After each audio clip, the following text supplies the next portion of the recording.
नमस्कार। आज हूँ फेब्रुआरी 11 मंगलवार। मु आपणक नहीं आसी अमित ओडिया टीवी रे आज सकाल ताजा खबर। आसतु जानिबा आजिर खबर गुड़िक।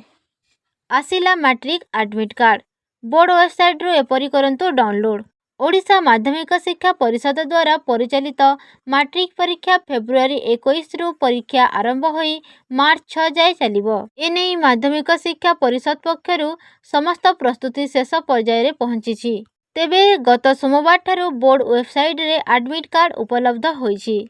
एने बोर्ड पक्षरु सूचना दिया जायछि जे उभय ऑनलाइन एवं ऑफलाइन रे एडमिट कार्ड मिलिबो। समस्त स्कूल रो प्रधान शिक्षक माने स्कूल कोड एवं पासवर्ड देई www.bscodisha.ac.in वेबसाइट रु एडमिट कार्ड डाउनलोड करि परिबे बोली बोर्ड पक्षरु सूचना दिया जायछि। छात्र छात्री माने निज नाम एवं बापांक नाम बोर्ड वेबसाइट रे दाखल करी एडमिट कार्ड पाई परिबे।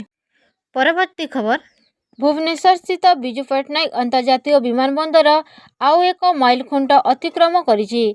एठारे दैनिक चलाचल करुवा विमान संख्या 100 अतिक्रम करिछि। सेहीपरि दैनिक यात्री संख्या मध्य 15,000 रु अधिक होइछि। जानुआरी प्रथम सप्ताह परठारु विमान एवं यात्री संख्या रे अभिवृद्धि परिलक्षित होइतिबार खबर मिलिछि। शीतकालीन सारणी रे नुआ विमान चलाचल आरंभ करितिबारु एही सफलता मिलिछि बोली कहा जायछि। परवर्ती खबर। विधानसभा घेरिबे प्राथमिक शिक्षक। 2010 मसीह शिक्षा अधिकार अधिनियम राज्य रे लागू होइतिले मध्य सरकार ताकू आदौ कार्यकारी करुनाहांती एवं आदर्श विद्यालय नाम रे प्रति पंचायत रे गोदावरीश विद्यालय खोली अन्य विद्यालय बंद करने बसिचंती बोली संघ अभियोग आनिछि। सेथिपाई राज्यर समस्त वर्गर प्राथमिक शिक्षक फेब्रुआरी 16 रे विधानसभा घेराव करिवे। 3 दफा दाबी नहीं सेमाने एही घेराव करिवे बोली सूचना मिलिछि। परवर्ती खबर। बजेट रे आयकर रे बड़ रिहाती कौनसी लाभ साधारण लोकंकु मिलिबनी। एहा सहित मुद्रानीति कमिटी बैठक रे ऋण ईएमआई रे मध्य ह्रासर कौनसी सुविधा मिलिबनी। कारण सूचना मिलिछि जे आगको आहुरी बढ़िबो बजार दर। बिस्कुट ठारू टेलीफोन बिल पर्यंत सबु किछि होई पारे महंगा। उभय क्षेत्र दुईटी बड़ कंपनी आड़ू मिलिथिबा संकेत परे यह स्पष्ट होइछि जे एथर अधिकांश सामग्री रे मूल्य वृद्धि 4.5% हेबो। परवर्ती खबर। गाँव रे खोला जीवो नलकूप। एने जिल्लापालंको निर्देश देला पानीय जल जोगाण विभाग। खरा दिन को आखि आगरे रखी 70 जनसंख्या थिबा गाँव रे हेबो नलकूप। तेबे 70 रु अधिक जनसंख्या थिबा गाँव रे 2टी नलकूप हेबार सूचना मिलिछि। नलकूप खोलिबा पई विगत सरकार प्रक्रिया बंद करथिले। अन्य असुविधा हेले टैंकर माध्यम रे दियाजिबो पानी। सूचना मिलिछि जे खरा दिन पई पानीय जल व्यवस्था पई सोलार माध्यम रे पानीय जल देबे सरकार। जंगल अंचल रे समस्या थिबारु केंद्र को प्रस्ताव जायछि। 2025 मार्च सुद्धा 72टी पानीय जल प्रकल्प कार्य सरिबो। परवर्ती खबर। सुभद्रा हिताधिकारी मानक पई खुशी खबर। एकाथर के आसीबो 10,000 टंका। महिला मानक पई बड़ घोषणा जे आसंता मार्च मासरे एकाथरे 10,000 सुभद्रा टंका आसीबो एवं एथिरे कोटी कोटी महिला उपकृत हेबे। सूचना अनुसार प्रथम किस्तीर चतुर्थ पर्याय टंका महिलांका अकाउंट को गत 8 तारिख दिन पठा जाई सारिछि।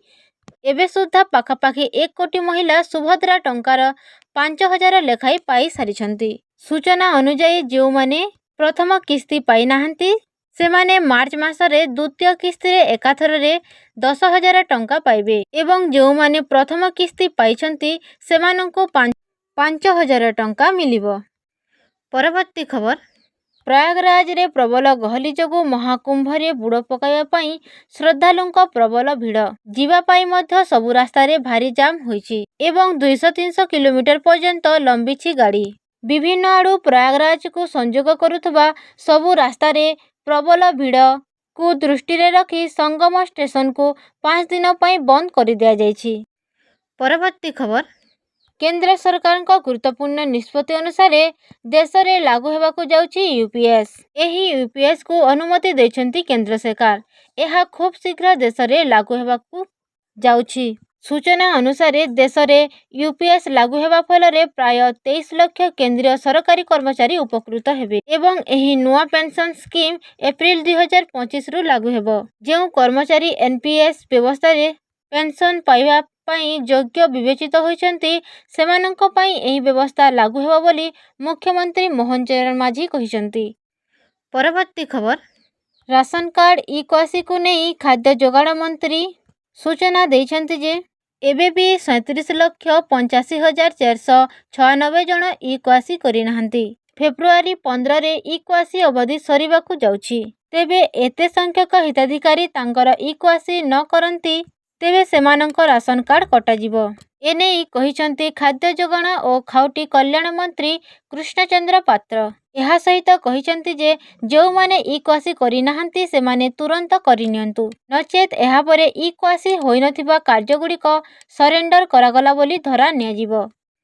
ପରବର୍ତ୍ତୀ ଖବର, ପାଣିପାଗ ବିଭାଗ ପୂର୍ବାନୁମାନ କରିଛି ଯେ ରାଜ୍ୟରେ ଆଜି ତାପମାତ୍ରା ସାମାନ୍ୟ ହ୍ରାସ ପାଇବା ସହିତ ଦକ୍ଷିଣ ଓଡ଼ିଶାର କିଛି ସ୍ଥାନରେ ମଧ୍ୟମ ଧରଣର କୁହୁଡ଼ି ହେବାର ସମ୍ଭାବନା ରହିଛି। ପାଣିପାଗର ପୂର୍ବାନୁମାନ ଅନୁସାରେ ପଶ୍ଚିମା ଝଡ଼ ଅପସାରଣ ପରେ ଉତ୍ତର ପଶ୍ଚିମ ଦିଗରୁ ଥଣ୍ଡା ଓ ଶୁଷ୍କ ବାୟୁ ରାଜ୍ୟକୁ ପ୍ରବେଶ କରୁଛି। ଏହାର ପ୍ରଭାବରେ ରାଜ୍ୟର ବିଭିନ୍ନ ଜିଲ୍ଲାରେ 4 ଡିଗ୍ରୀ ପର୍ଯ୍ୟନ୍ତ କମିଛି ପାରଦ।